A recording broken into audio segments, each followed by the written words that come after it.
मान लो अगर आप आज 22 साल के हो, आपका करियर बस स्टार्ट हुआ है, with respect to crypto investments, what's a wise mindset to have, keeping in mind that graph? तो that graph tells you that bitcoin has done very well in Yes. Value, हाँ जी. पर आपको ये चीज़ समझनी पड़ेगी कि past is no guarantee of future performance, but it's an indicator. पर चलिए उस पर आते हैं कि if you R A 22-year-old, अगर आपका एक पोर्टफोलियो है तो उसमें आप कुछ परसेंटेज क्रिप्टो पे एक्सपोजर लें. छोटा ही होना चाहिए. आपको एक एक्सपोजर मिलेगा इस सेक्टर से जो कि एक काफ़ी इंपॉर्टेंट सेक्टर हो सकता है इन द नेक्स्ट 20 years. मैं बस खुद के बारे में बात करूंगा यहाँ. ये एडवाइस बिल्कुल नहीं है, but my personal savings has under 3% in crypto currency. हाँ, और वो 3% एलोकेटेड था या 3% बढ़ के हो गया है? एज इन ओ वाह. ज़्यादातर लोगों के साथ ऐसा ही होता है. जैसे मैंने एक काफ़ी बड़े हेज फंड मैनेजर के बारे में सुना था जिसने कहा मेरी 99% वेल्थ क्रिप्टो में है, but he when he invested his wealth was only 5% in crypto. And this guy is a hedge fund manager जो सारा दिन इन्वेस्टिंग और ट्रेडिंग ही करते हैं. सो I would say 3% of what I had invested. मेरे हिसाब से वो अच्छा नंबर है, क्योंकि ये देखिए आप एक रिस्की एसेट में है और आप एक वॉलेटाइल एसेट में है. तो यहाँ पे अगर आप ऐसे सोचेंगे कि मैं अपनी नेटवर्थ का बहुत सारा परसेंटेज एलोकेट कर देता हूँ, तो क्लियरली आप एक कहीं ट्रैप में हैं कि गेट रिच क्विक ट्रैप में हैं, जो कि बहुत रिस्की हो सकता है. वो चार्ट में जो नहीं दिख रहा है वो ये नहीं दिख रहा है कि बिटकॉइन 60,000 से लेके 16,000 हो गया था बिगनिंग ऑफ 2022 से एंड ऑफ 2022 में. रिकवर हो गया, रिकवर हो गया, पर जब वो नीचे जा रहा था, आपकी अगर बहुत high percentage of wealth crypto में है और इतनी तेजी से एरोड हुई, it will be very difficult to manage. तो पैसे के साथ you will have to be responsible. इस पॉडकास्ट पर जितने भी क्रिप्टो के एपिसोड्स हमने क्रिएट करे और जितने भी क्रिप्टो एक्सपर्ट्स आए हैं, उन सारों ने लूजली ये कहा है कि it's wise to hold this as a long term asset. Yes yes, और अगर ट्रेड करना है तो आपको वो एक बहुत छोटे कैपिटल से करना पड़ेगा. और ट्रेडिंग में सबसे पहला रूल ये है कि यू नीड टू नो कितना मैं लूज कर सकता हूँ. एंड स्टार्ट करने से पहले आपका एग्जैक्ट फिगर आउट होना चाहिए, बिकॉज घुसना आसान है. वुड यू से कि ट्रेडिंग स्किल्स आपको पहले स्टॉक मार्केट में ही पॉलिश करने चाहिए?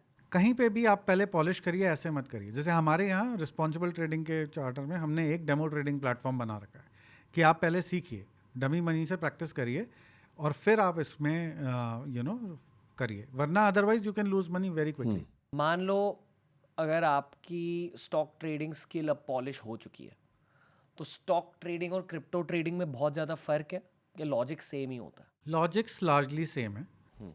जो प्राइस मूवमेंट के ड्राइवर्स होते हैं वो फ़र्क हो जाते हैं.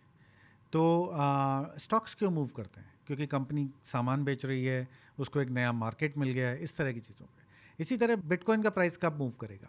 क्योंकि किसी कंट्री ने उसको अडॉप्ट कर लिया. जैसे यूएस ने कहा कि हम इसको स्ट्रेटेजिक बिटकॉइन रिजर्व में डालेंगे. बिटकॉइन और इथेरियम के जो ड्राइवर्स हैं मेनली वो थोड़े ज़्यादा मैक्रो इकोनॉमिक है, यानी थोड़े ज़्यादा इकोनॉमी से रिलेटेड है. बेसिकली ब्रॉडली इकोनॉमी में क्या चल रहा है. मान लो आपने क्रिप्टो ट्रेडिंग करी अब 5 साल से, पैटर्न्स दिख जाते हैं क्या कि can you predict a rise और ड्रॉप? आई वुड से जितना ज़्यादा लोगों को प्रैक्टिस होगी उतना ज़्यादा वो ऑब्जर्व कर पाएंगे कि हाँ, I have some ability to understand the price movement. मैं जितने भी भारतीय ये एपिसोड देख रहे हैं उन्हें दुबई के बारे में थोड़ा सा बताना चाहूँगा विथ रिस्पेक्ट टू क्रिप्टो. हाँ वहाँ क्रिप्टो की कितनी ज़्यादा बातें होती हैं, हाँ. But it's a very normal conversation there. और बहुत बड़े बड़े भारतीय एंटरप्रेन्योर्स अब वहाँ रह रहे हैं. हाँ. और वहाँ एक लोकल भारतीय क्रिप्टो इकोनॉमी बन चुकी है इन माय आइज. हाँ. तो वो जो ग्रुप ऑफ एंटरप्रेन्योर्स है, how you guys seeing the whole ecosystem with respect to India? देखिए, इंडिया में अभी क्रिप्टो अडॉप्शन में लोगों का नेचुरल इंटरेस्ट है, इसलिए हुआ है. एज अ कंट्री हमने अभी तक ज़्यादा इस एसेट क्लास को अडॉप्ट नहीं किया है. तो अभी हमारी ट्रांजैक्शन लेयर्स कैसी होती हैं? जब आप मुझे पैसा भेजते हो तो आपका बैंक मेरे बैंक को मैसेज भेजता है, पर इसमें सारे लोग इन्वॉल्व हुए. आपका बैंक इन्वॉल्व हुआ, मेरा बैंक इन्वॉल्व हुआ, आपका जो अल्टीमेटली वहाँ बैंक के पास पैसा था वो आरबीआई के से बैक था. तो इसमें 5 पार्टी तो मिनिमम इन्वॉल्व है, राइट? अगर हम ऐसा कुछ कर सकें कि आप मुझे डायरेक्टली पैसा भेज पाओ, तो अगर हम एक डिजिटल कैश बना सकें तो वो हम क्रिप्टो करेंसी को यूज़ करके कर सकते हैं. बट यूपीआई और ये डिजिटल कैश में फ़र्क क्या है फिर? क्योंकि वहाँ पे आपने देखा ज़्यादा पार्टीज इन्वॉल्व हुई, राइट? तो आपका बैंकिंग का इंफ्रास्ट्रक्चर इन्वॉल्व हुआ, वो एक इंफ्रास्ट्रक्चर की एक कॉस्ट होगी. अगर आपके पास बैंक अकाउंट नहीं भी है, आप मुझे डिजिटल कैश दे सकते हो क्या? Answer is yes. This is powerful. Why? Because बहुत सारे लोग इंडिया में ऐसे हैं विलेजेस में जिनके पास बैंक अकाउंट नहीं है, क्योंकि बैंक्स वहाँ पे सर्विस नहीं प्रोवाइड कर पाते, क्योंकि उनके लिए बहुत एक्सपेंसिव है। तो अगर हम उसको फ़ोन पे डायरेक्टली एक वॉलेट दे सकें और उस वॉलेट में आरबीआई से उसको डिजिटल कैश आ सके, जिसको वो दूसरी अपनी इकोनॉमी में एक्सचेंज करके उस विलेज में ट्रांजैक्शंस कर सके, तो वो बहुत powerful concept. No banks involve, no middle no bodies, third party involve, Okay. Right. एक थर्ड पार्टी इन्वॉल्व होगी आरबीआई, जो मॉनिटर करेगा ये ट्रांजैक्शंस को, पर ये है कॉन्सेप्ट में डिफरेंस कि पीयर टू पीयर ट्रांजैक्शन हो सकता है। मैं समझ रहा हूँ क्या कह रहे हो, हाँ but the question do invest कैसे करें, क्योंकि वो जो ग्राफ हमने दिखाया एट द स्टार्ट, हाँ वो अब एटलीस्ट हमारे ऑफिस में बहुत पॉपुलर हो चुका है। हाँ एंड आई एम सेइंग कि बहुत सारे लोगों को ना रिग्रेट फील हो रहा है कि why didn't we invest in this asset class earlier. Is it too late now to begin? It is not too late, but यहाँ पे this is where the trap is usually. FOMO is the biggest reason people lose money, because when things happen, you watch other people's success, then you get on it, and often you get on it when things are very heated up and they are very overvalued.